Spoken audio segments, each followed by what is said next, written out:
Tunakutana leo tukiwa tumetoka katika maadhimisho ya miaka 64 ya uhuru. Kwa hiyo kwanza niwapongeze wote kwa nchi yetu kutimiza miaka 64 ya uhuru. Hongereni sana.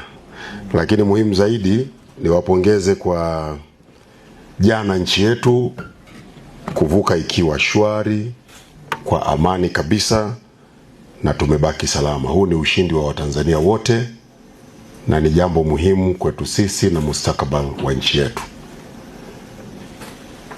Yaliyotokea tarehe 29 kila mmoja aliona, na ni mambo ambayo yalitikisa kidogo sifa na haiba yetu kama nchi. Kwa hivyo waliokuwa wanahamasisha yatokee tena tarehe 9 na wito ambao serikali iliutoa na Watanzania wameupokea na wakautii ni jambo kubwa na muhimu, na kwa kweli nina kila sababu nikiwa msemaji mkuu wa serikali kuwashukuru na kuwapongeza sana Watanzania kwa kusimamia maslahi ya taifa, kwa kulinda nchi yao na kwa kuisikiliza serikali yao.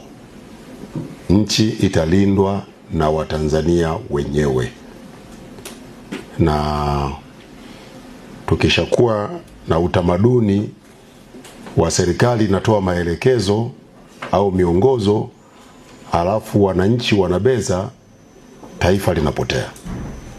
Kwa hivyo tulichokionyesha jana kama Watanzania ni kitu kikubwa, kitu muhimu sana, na tumeendelea kuidhihirishia dunia kwamba Tanzania ni nchi tulivu, ni kisiwa cha amani.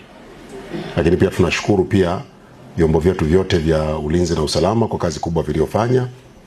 Lakini sisi Wizara ya Habari, Utamaduni, Sanaa na Michezo pia tunavishukuru vyombo vya habari kwa kuzingatia maelekezo na miongozo ya serikali, kuwaelimisha, kuwapa taarifa na kuwahamasisha Watanzania kudumisha amani.